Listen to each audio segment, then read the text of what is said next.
Assalamualaikum warahmatullahi wabarakatuh. Tujuan dibikin video kali ini adalah untuk tugas mata kuliah hukum kepegawaian.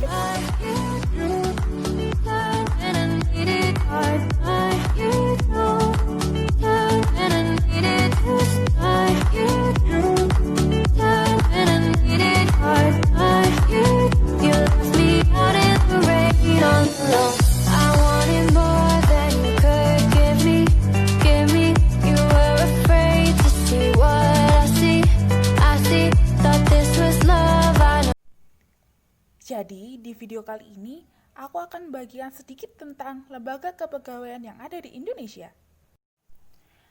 Sejarah lembaga kepegawaian dalam hukum kepegawaian.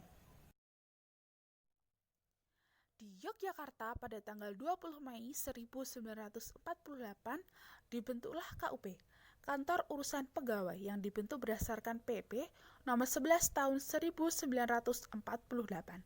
KUP ini diperuntukkan untuk menangani pegawai pemerintahan Republik Indonesia.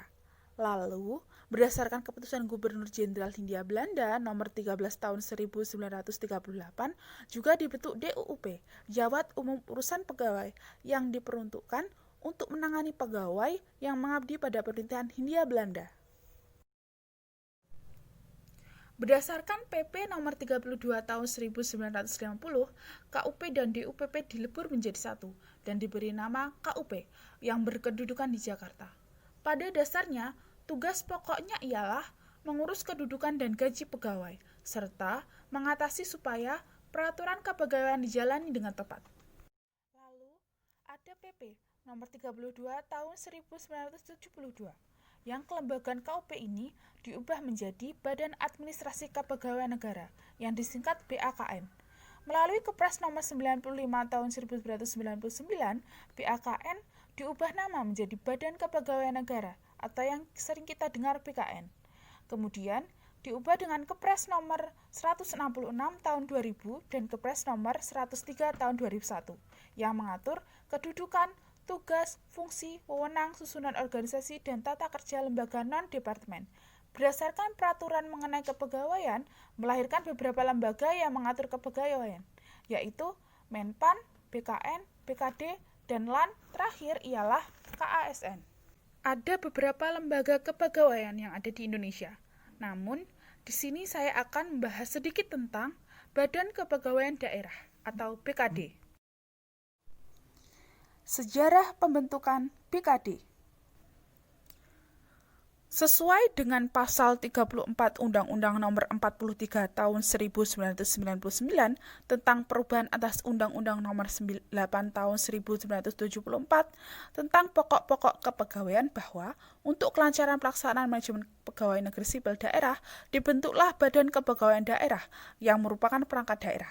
Selanjutnya, pada keputusan Presiden nomor 159 tahun 2000 tentang pedoman pembentukan Badan Kepegawaian Daerah, bahwa yang dimaksud dengan Badan Kepegawaian Daerah adalah perangkat daerah yang melakukan manajemen pegawai negeri sipil dalam membantu tugas pokok pejabat pembina kepegawaian daerah. Jadi, Badan Kepegawaian Daerah dibentuk setelah adanya pelaksanaan otonomi daerah. Dengan berlakunya Undang-Undang Nomor 32 Tahun 2004 tentang pemerintahan daerah, maka terjadi desentralisasi kewenangan atas seluruh urusan pemerintah. Maka diikuti dengan lahirnya otonomi daerah yang merupakan pemberian hak, wewenang, dan kewajiban kepada daerah untuk mengatur, mengurus rumah tangganya sendiri, di mana hak itu diperoleh melalui penyerahan urusan pemerintah dari pemerintahan pusat kepada pemerintahan daerah. Sejak ditetapkannya undang-undang tersebut, yang telah direvisi menjadi Undang-Undang Nomor 23 Tahun 2014 tentang pemerintahan daerah, yang disertai dengan berbagai peraturan pelaksananya. Undang-undang tersebut telah mengamanatkan perlunya upaya-upaya yang terkoordinasi secara nasional untuk menjamin otonomi daerah. Badan Kepegawaian Daerah atau BKD merupakan badan yang dibentuk setelah pelaksanaan otonomi daerah tahun 1999. Badan ini mempunyai tugas untuk mengurusi administrasi kepegawaian pemerintah daerah, baik di pemerintahan daerah kabupaten atau kota maupun pemerintahan daerah provinsi. Namun, hampir sebagian besar BKD ini hanya berada di tingkat kabupaten atau kota, sedangkan di tingkat provinsi banyak yang masih menggunakan biro, yakni Biro Kepegawaian. Tetapi tidak semua provinsi.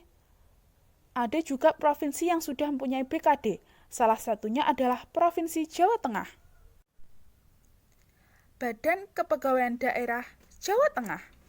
Sesuai dengan PP nomor 159 tahun 2000 dan Peraturan Gubernur Jawa Tengah nomor 83 tahun 2016 tentang organisasi dan tata kerja Badan Kepegawaian Daerah Provinsi Jawa Tengah, BKD mempunyai tugas pokok untuk membantu gubernur melaksanakan fungsi penunjang urusan pemerintahan di bidang kepegawaian yang menjadi kewenangan daerah. Untuk menyelenggarakan tugas bagaimana tersebut di atas, Badan Kepegawaian Daerah Provinsi Jawa Tengah mempunyai beberapa fungsi, di antaranya menyusun kebijakan teknis di bidang perencanaan dan pengembangan pegawai, mutasi, pembinaan, dan kesejahteraan pegawai, dan informasi kepegawaian. Lalu, pelaksanaan tugas dukungan teknis di bidang perencanaan dan pengembangan pegawai, mutasi, pembinaan, dan kesejahteraan pegawai, dan informasi kepegawaian. 3. Pemantauan, evaluasi, dan pelaporan pelaksanaan tugas dukungan teknis di bidang perencanaan dan pengembangan pegawai, mutasi, pembinaan, dan kesejahteraan pegawai, dan informasi kepegawaian. Selanjutnya, pembinaan teknis penyelenggaraan fungsi penunjang urusan pemerintahan daerah di bidang perencanaan dan pengembangan pegawai, mutasi, pembinaan, dan kesejahteraan pegawai, dan informasi kepegawaian. Yang kelima, pelaksanaan dan pembinaan administrasi kepada seluruh unit kegiatan di lingkungan badan. Dan yang terakhir, pelaksanaan fungsi lain yang diberikan oleh gubernur sesuai dengan tugas dan fungsinya.